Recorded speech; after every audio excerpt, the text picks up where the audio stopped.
Oh, good. Okay, thanks, you all, for coming. Let me just say a few words. We're feeling really good about New Hampshire. On a beautiful Sunday morning, we had some 600 people out in Seabrook. A few hours ago, I was at a senior housing complex. We had 250 people out.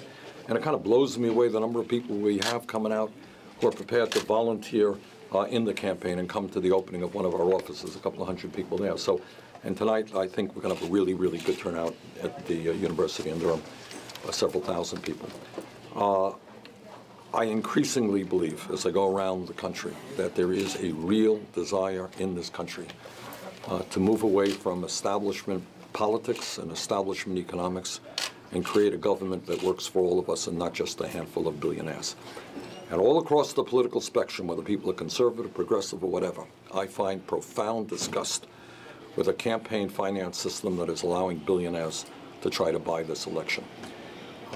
So we are feeling good. I think the issues that we are talking about the need to stand up to a billionaire class whose greed is destroying this country, about the need to rebuild a disappearing middle class, about the need to fight for social justice and racial justice in this country.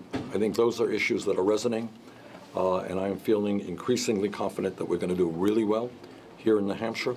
We're going to do well in Iowa, and if we can do well and win those two states, I think we're going to do quite well on Super Tuesday. If we do well on Super Tuesday, we've got a path toward victory. So welcome to the political revolution. I'm feeling quite good. Any questions? Senator Sanders, yes, ma'am. You are with whom? With Think Progress. Yeah. Nice to see you again. Two questions. One, how was your meeting with the folks behind Campaign Zero this week, the Black Lives Matter police reform? What do you think of their plan? Second question, some voters have said they're concerned about your gun control policies. Which specific policies would you support going forward? Well, I think the issues that Black Lives Matter and Campaign Zero matter are enormously important. As I just mentioned, we have more people in jail than any other country on earth. There is no question that we have got to combat institutional racism. And I'm going to be very, very active throughout this campaign on the need and come up with very specific proposals to reform our broken criminal justice system. Just last week, we have introduced legislation that I think a lot of folks are waiting for, that would get private corporations out of the business of running jails. And that's one step forward. We've got to get rid of mandatory minimum sentencing. We certainly need police reform. So there's a lot of work that has to be done, and I thought the meeting was very positive. Senator Sanders. On the gun control question? On the gun control question, you know, my view is you know, I've talked about it a million times. I come from a state that has virtually no gun control, but I think we in Vermont understand that guns mean something very different in cities and states all over this country than they may mean in Vermont. So you're looking at a senator who voted to ban certain types of assault weapons. You're looking at a senator who voted for instant background checks and wants to strengthen that. And you're looking at a senator and former congressman who has voted to do away with the loophole, the so-called gun show loophole. I think everybody understands, I would hope that everybody understands, that our job is to make sure that guns do not fall into the hands of people who should not have those guns. We've seen too many terrible tragedies in this country, and I am prepared to do everything that I can. And as I've also said many times, you know, we can scream and yell at each other.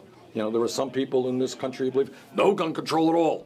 And there are other people saying, oh, take away every gun in America. Well, you can keep screaming at each other. I don't think that's going to solve the problem.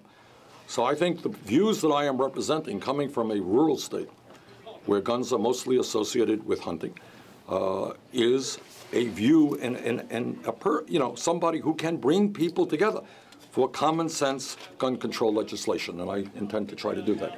Yes, other questions? Senator Sanders, I'm from WGBH in Boston. You spoke some about foreign policy at the event in Seabrook, but not a great deal. How would you respond to the war in Syria, the rise of ISIS, and the refugee crisis in the Middle East and Europe? It goes without saying, in terms of the refugee crisis, this is a horrendous humanitarian crisis. What we are seeing are tens and tens of thousands of people leaving Syria, leaving Afghanistan with nothing more than the clothes on their backs and wheeling their little babies. And I think the world has a moral responsibility to do everything we can to help those people get their feet on the ground. And that means that Europe has got to react. It means that the United States has got to react. It means also that very wealthy Gulf region countries like Saudi Arabia and the UAE and Kuwait have got to react as well. This is a crisis, and countries around the world have got to react. If the question is, should the United States of America take refugees in? Absolutely, we should. Now, it's impossible to give you an exact number. I read what Secretary Kerry said today. It sounds okay with me, because we don't know the dimensions of the crisis. We don't know what's happening tomorrow. But the United States, Europe, the Gulf region, all have got to work together to solve this humanitarian crisis. And is there, I'm sorry, I have to follow up. Is there a room perhaps for military action against the Islamic State or to intervene in the Syrian conflict? Let me respond to that. You are looking at a former member of the House who voted against the war in Iraq. And if you read what I said at that time, and it doesn't make me happy to have to tell you this, much of what I feared would happen has happened. Wars sometimes have consequences that cannot be easily predicted. In my view, ISIS is a barbaric organization. ISIS has got to be defeated. But it cannot be the United States alone that does that. It cannot be our military and our taxpayers. In my view, what has got to happen is a coalition has got to come together of countries in that region. ISIS is bordering Saudi Arabia. You got the UAE there. You got Kuwait there. You got Turkey there. Those countries are going to have to lead the effort in the fight for the soul of Islam. That's what they have to do. Should the United States be supportive? Yes, the United States should be supportive. And so should the UK, and so should France, and so should other countries.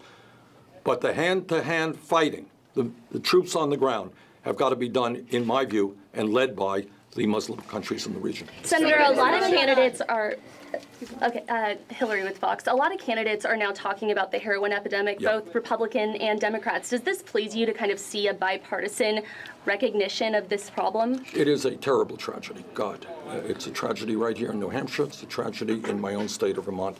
We have an enormous amount of work to do. In number one, doing everything that we can to find the causes of the problem and why people are becoming hooked on opiates and sometimes gravitating then to heroin. We have also very significantly got to expand mental health capabilities in this country. Let's be clear.